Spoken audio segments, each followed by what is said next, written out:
Ini yang berikutnya tentang hubungan suami istri, Ustaz. Ini bahasanya agak vulgar, tapi saya bahasakan ini aja. Jadi ini dari hamba Allah di Jawa Timur. Mohon izin bertanya, Ustaz, pada saat istri sedang haid, terus beliau ingin ada hajat itu, sedang haid, ingin hajat, ingin berhubungan, tentunya kan dilarang. Namun beliau minta dipuaskan dengan alat, Ustaz, gitu. Sebaliknya juga begitu, ketika yang suaminya hajat tapi istrinya haid, beliau suaminya ini dipuaskan oleh istrinya dengan alat pemuas yang dikenal oleh mereka. Yang seperti ini bagaimana, Ustaz? Oh ya. Pertama ada kaidah dulu yang kita harus garis bawahi. Pertama, nisa'ukum harthul lakum fa'tu harthakum annasyitum. Istri-istri kalian itu adalah ladang-ladang bagi kalian. Makna ladang itu berarti ya sakarepu. Ya. Terserah kamu diapain. Secara dalil dengan kaidah ini, apapun yang dilakukan oleh suami kepada dia itu adalah boleh, kecuali dalil yang melarang.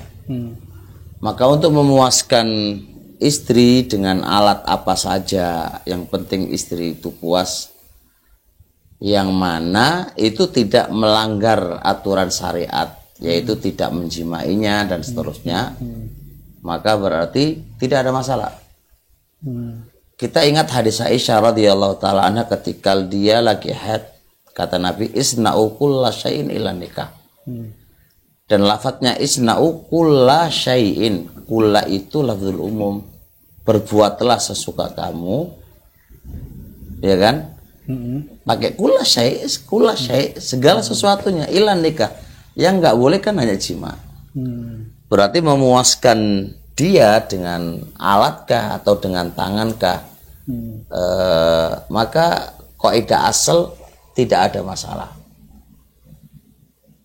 Kita juga ingat firman Allah Subhanahu wa taala, walladzina li furujihim hafizuna illa ala azwajihim aw ma malakat aymanuhum fa innahum ghairu malumin.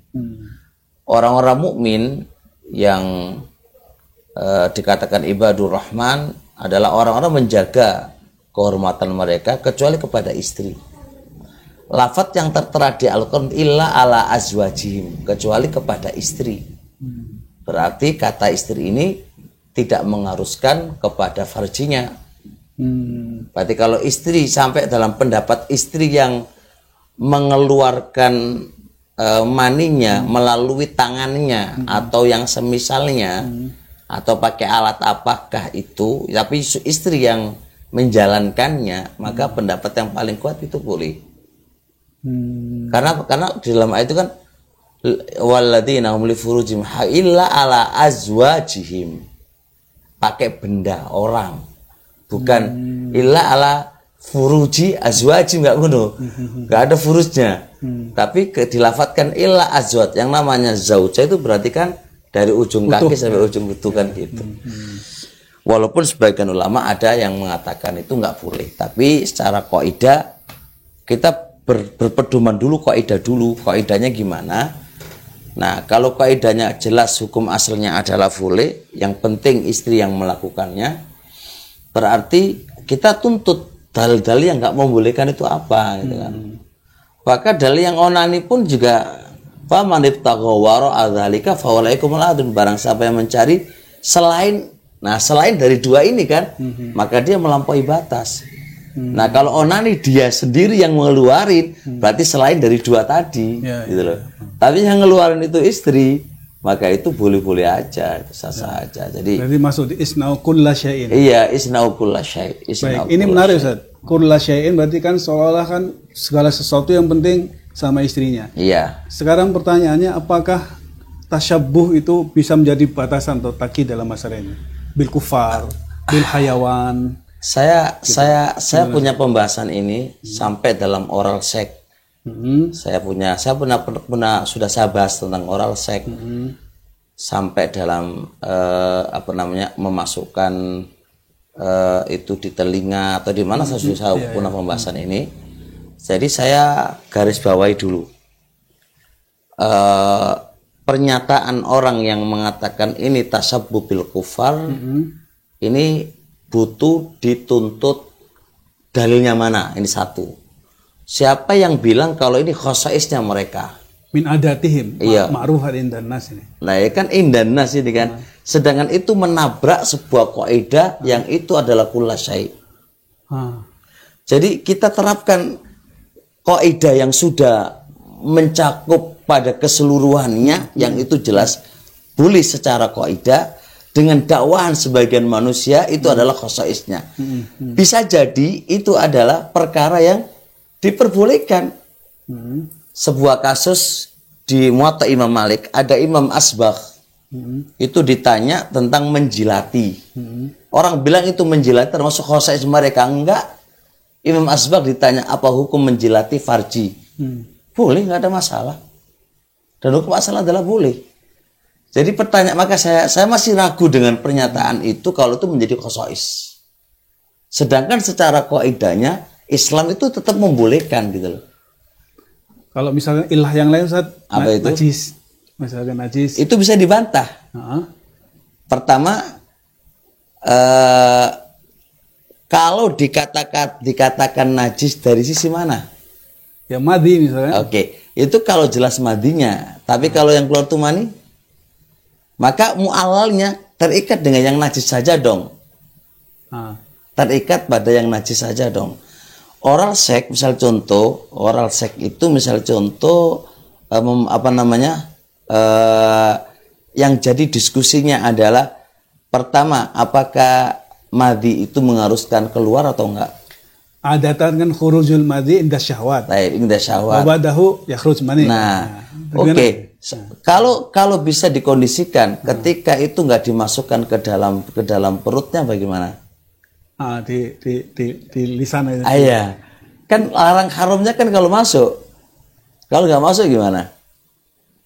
Ya kan masih diskusi kan? Ya. Nah, jadi kesimpulannya kalau mu'alalnya bahwasanya dengan berbuat itu akan masuk madhi, oke.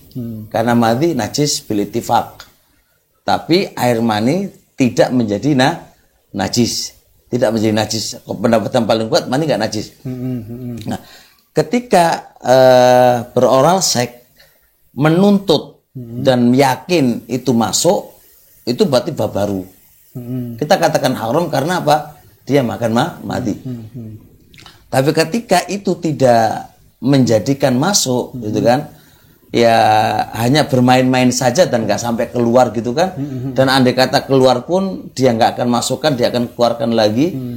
Hal itu kan menjadi ada apa? Hal itu dilarang kan gitu. Ada apa? Hal itu dilarang. Sedangkan isna'u kulla syai'. Intinya kaidah ini adalah kaidah yang secara umum siapa yang melarang qadhiyah dari qadha yang ada harus mendatangkan dalil yang kuat. Kalau mu'alalnya karena najis, oke, jelas kita sepakat. Tapi dilarangnya itu kan kalau masuk, kan makan. Kalau nggak makan kan nggak. Fa'ingkil jika lo komentar, kan ada ludah yang tercampur dengan ludah. Terkadang orang itu apa? Memasukkan ludah ke dalamnya itu kan, ya tinggal aja kaidah al-hukum yaduru ma'il itu wujudan wa adaman.